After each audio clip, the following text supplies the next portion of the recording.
What's going on, Headliner Nation? Kyle back with the Fantasy Headliners. And once you know it, right as I sit down to record my wide receiver rankings for Week 6, Le'Veon Bell chooses where he's going to head to. That's right, signing with the Kansas City Chiefs. So there's a lot of owners out there scrambling right now, trying to figure out what they do with their team. And even though this is a wide receiver video, just wanted to touch on it real quick and let you know with Le'Veon Bell, yeah, it's probably going to hurt CEH a little bit. But as of right now, we're not doing anything. Hold tight, because CEH is still going to get quite a heavy workload here in Week 6. Le'Veon Bell has to test negative for COVID on 5 straight days, and on day 6, he has to take a test there and still pass it before he's even allowed in the Chiefs building for practice. So it's going to be a while before we see Le'Veon Bell really get on the field and get worked into that game plan. But we're going to see him get some significant touches. He's going to get touches in the red zone. He's going to take a little bit of work away from CEH. And if anything, this is probably going to become a split backfield within the next 3 weeks. But enough of running backs, right? We got to get away from those for a minute. But I wanted to just give you a quick update on kind of what I'm thinking with that situation. And now we got to jump into the wide receiver ranking. So let's go ahead and start at number 30 for Week 6. And it's going to be Brandon Cooks from the Houston Texans.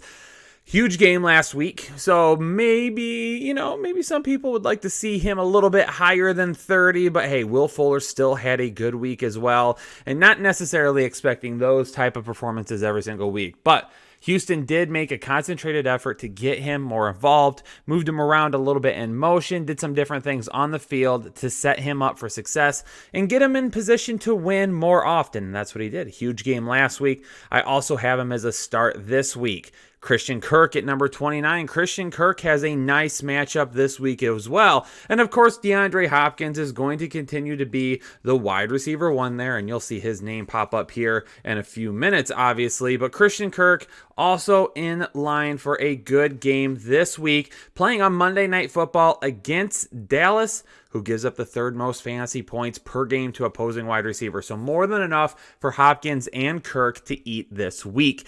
DJ Chark at number 28, the big play threat there. Going to continue to monitor the injury situation with him. Obviously, if he can't go, we'll make the changes there and get some things moved around. But for right now, I've got him listed at number 28, on a little bit on the lower side. But again, it's because we're still waiting to hear about that injury and what exactly it will mean for him this week.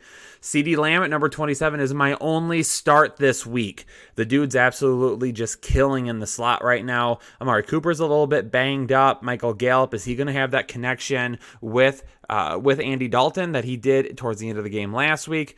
CeeDee Lamb is my guy that I'm going to pick to have a good week this week, and my only start for the Dallas Cowboys and the game that I just mentioned a second ago against Arizona. At number 26, Justin Jefferson. Not as high as last week, and I don't expect a bad week like last week. I do think he bounces back and has a good week here in Week 6. Looking forward to it. The dude smashed for 2 straight weeks, and a little bit of a letdown last week, obviously, but he gets Atlanta this week, giving up the 8th most fantasy points per game to opposing wide receivers. So expect Justin Jefferson to bounce back. Chase Claypool at number 25. We're still waiting to hear about Deontay Johnson as well. Limited in practice. If Deontay Johnson plays, Chase Claypool probably falls a little bit for me. One of the reasons he had that big week last week is because Deontay Johnson was not in the lineup.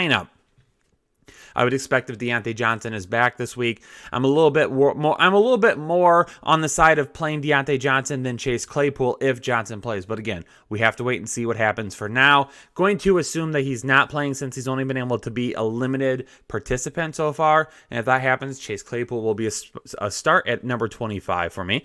At number 24, Tyler Boyd. Now, a little bit of an update here for you. If you saw my start and sit wide receiver video, I initially had Tyler Boyd listed as a sit. And part of the reason for that was because I think he's going to see a little bit of Xavier Rhodes this week. Now, when I did my original research, one of the things that I was looking at was T. Higgins and what he would do. And if you've looked at the snaps out of the slot over the last couple of weeks, Boyd and Higgins, they've been going back and forth a little bit. However, one thing I didn't really factor into this, and one of our viewers out there did bring this up to me in the comments, and hey, I appreciate it. I'm going to give you some props for making me think a little bit more about this situation. After you mentioned it, I actually went back and took another look to see if I had missed something, and I feel like maybe I did, or at least didn't take it into as much consideration. But even though Tyler Boyd and T. Higgins have seen some back and forth in the slot, Tyler Boyd's targets continue to come in the slot, where T. Higgins' targets continue to come on the outside. So because of that, I am actually going to switch this around, and I'm going to list Tyler Boyd as a start this week and not a sit. And again, after looking at it a little bit more, to me, even though the snaps have been going back and forth a little bit, I'm more interested in the targets that have been coming out of the slot.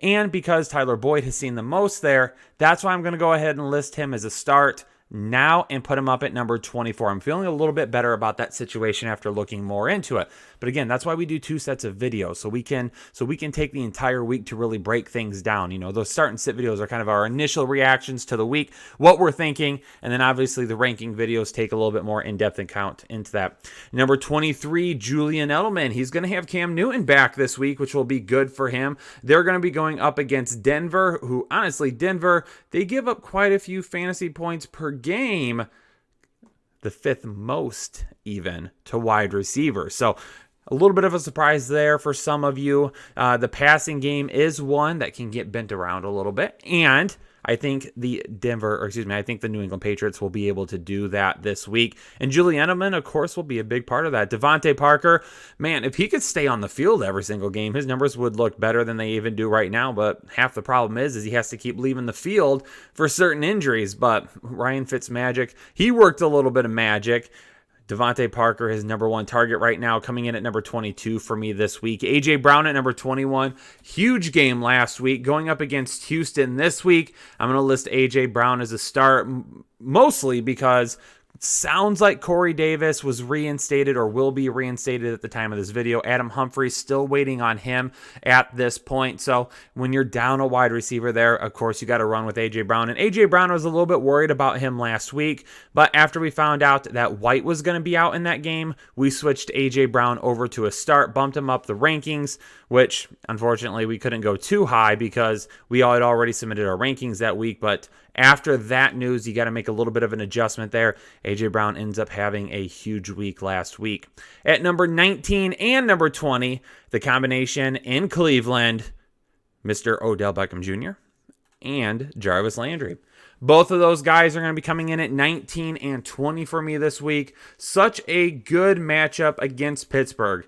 And Kyle, why would that be such a good matchup? Doesn't Pittsburgh have a really good defense? Well, they do have a good defense, but they also give up a ton of points in the air. In fact, combined between the Cleveland Browns and the Pittsburgh Steelers, they give up 91.36 fantasy points per game to opposing wide receivers.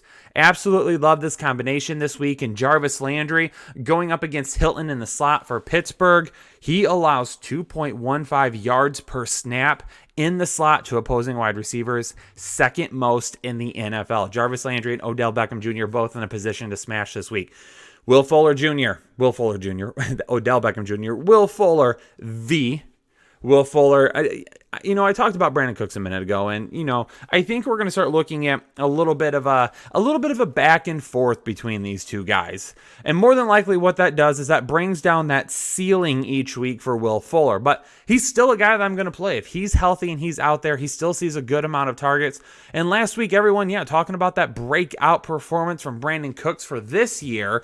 And Will Fuller kind of got overlooked, but he still scored a touchdown and still had a really good fantasy day. Expect that to continue happening. Again, Houston's defense, not that great. Tennessee, coming off a 41-point game, can absolutely bring Houston into Tennessee, put up a few points on them, making Deshaun Watson and the offense throw the ball around quite a bit. Robbie Anderson at number 17. I do have him as a start this week, but this is going to be an extremely tough matchup for Carolina.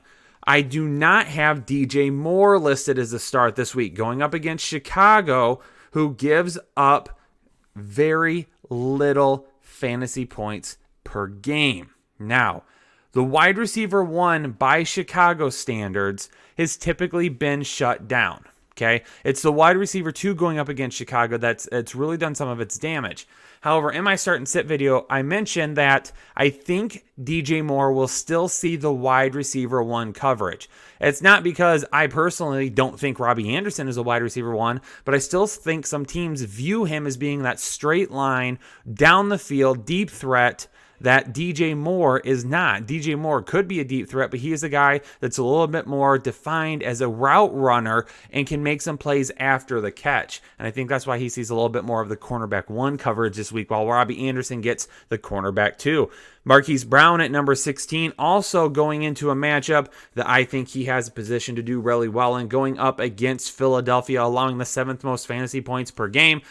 Baltimore, they're trying to get Marquise Brown in the passing game a little bit more. Good week last week. Mark Andrews had a good week last week. Marquise Brown is a guy that I've been telling you, do not give up on him. I've heard some of the chatter out there. You're concerned about him, and I get it. That's fine, but continue to stick with him because the guy can produce. Chris Godwin at number 15, he was not in my start and sit video because at the time he wasn't supposed to play. And then after I release it, of course, he gets back to practice. And now it looks like he could end up playing this week. We'll continue to monitor that. And if he does play, we might bump him up a little bit. But we've got him at number 15 right now. Jamison Crowder at number 14. A lot of you last week commented, how in the world do you not have Jamison Crowder inside the top 30? Blah, blah, blah. You suck, Kyle. Okay, maybe you guys didn't say I suck, but you had some choice words for me, and you said, how could you have him as a start and not have him in the top 30? Well, I said it in the start sit video. He was a start for me, but I was worried about his upside being limited with Joe Flacco. Well, Joe Flacco looked Jamison Crowder's way quite a bit last week. I expect the same thing to happen this week, and Jamison Crowder in another smash position, especially for those of you in PPR leagues. Terry McLaurin at number 13. Not a great performance last week, but he still saw 7 targets. He's still the wide receiver 1 there. And Dwayne Haskins, who has been up and down this year with his performance. Honestly, Kyle Allen, not the greatest quarterback in the world, but DJ Moore was a thing last year with Kyle Allen, so why can't Terry McLaurin be a thing with Kyle Allen? Mike Evans at number 12, again, why he's higher than Chris Godwin right now is because we're still not 100% sure that Chris Godwin is going to play this week. If he does play, I probably make a straight switch with these two and put Chris Godwin at number 12. Number 11, the man, Bobby Trees himself, going right there. Cooper Kupp will end up being a couple of spots ahead of him. You'll see that here in a second. Robert Woods, though, having such a fantastic season, coming in at number 11, being a wide receiver 1 for me this week. At number 10, Juju SmithSchuster, my Manscaped must-start of the week. I broke it down in my start and sit video. Why? Because the Cleveland slot cornerbacks have allowed 28 receptions on 32 targets for 272 yards this year. People aren't really talking about Juju right now because of that huge performance from Chase Claypool last week. And then, of course, Deontay Johnson was the guy that was getting a ton of targets to begin the season. But this could absolutely be a huge game for JJSS. And he could get back to being that elite wide receiver, at least for 1 week, that we saw for the majority of his career. At number 9, Cooper Kupp, just mentioned it alongside Robert Woods there. Cooper Kupp, just a little bit more of an opportunity to score this week, I think. He did see a little bit more volume last week than what Robert Woods did. Bobby Trees just took that one to the house. Cooper Kupp did not. They're still both very good plays. Allen Robinson at number 8, the wide receiver 1 in Chicago. He's got a connection with Nick Foles. He's getting a ton of targets. When you got some targets like that and you continue to produce, even with Nick Foles as your quarterback, even with Mitchell Trubisky as your quarterback, even with Blake Bortles as your quarterback in Jacksonville, put some respect on that name. Allen Robinson should be in your lineup every single week going up against Carolina this week. At number 7, Kenny G in his return from the bye week last week. Kenny G in a position to have a huge week this week. Hey, I had Danny Amendola listed as a start this week as well. For those of you that need some help in PPR leagues that might be dealing with some shallow benches right now, Danny Amendola, a guy to keep an eye on. But Kenny G also in for a big week this week. Stephon Diggs at number 6. Oh boy, man, has the Josh Allen and Stephon Diggs connection been one of beauty this year. I love watching that offense right now. Our resident Bills fan, Chris Trouse, who leads our Straight Chubb podcast over on Patreon and, of course, does a lot of writing for us. A huge part of the Fantasy Headliners here. He's loving that offense as well. and he loves himself some Stephon Diggs. We're going with him at number 6 this week. Number 5, Tyreek Hill. Again, you own Tyreek Hill, you play Tyreek Hill. It's really that easy. Devonta Adams at number 4, making his way back from an injury. He should be on the lineup this week. A good matchup for him. Expect him to have a huge day this week. We know Aaron Rodgers is going to be looking his way early and often. He's going to have a good week. Adam Thielen at number 3. He was one of my Manscaped must-starts last week. Huge week last week. Could be in for another big week this week. Again, going up against Atlanta. And speaking of Atlanta, Mr. Calvin Ridley. I know a lot of you continue to look at this wide receiver situation and think, WTF, Kyle. Well, you know what? I say it quite a bit as well. But Calvin Ridley still out there balling, and he gets himself a prime opportunity to put up some points again in in week 6. And then at number 1, the man, the myth, the legend, DeAndre. I don't care who my quarterback or offense is. I put up points, grab targets, and flat out stomp on people. Hopkins. What do we think about that as a nickname? That's too long. We'll have to think of something shorter. But DeAndre Hopkins coming in at number 1 this week. There you go, Headliner Nation. My top 30 wide receivers for week 6. Hit that like button if you appreciate the content. Leave a comment below if you got a question about anybody you saw or maybe didn't see. And as always, if you're new to the Fantasy Headliners, hit that subscribe button. Become a part of a nation that is 108,000 plus strong. Thanks so much, everybody. Hopefully you're staying safe and staying healthy, and I'll catch you on the next episode of the Fantasy Headliners.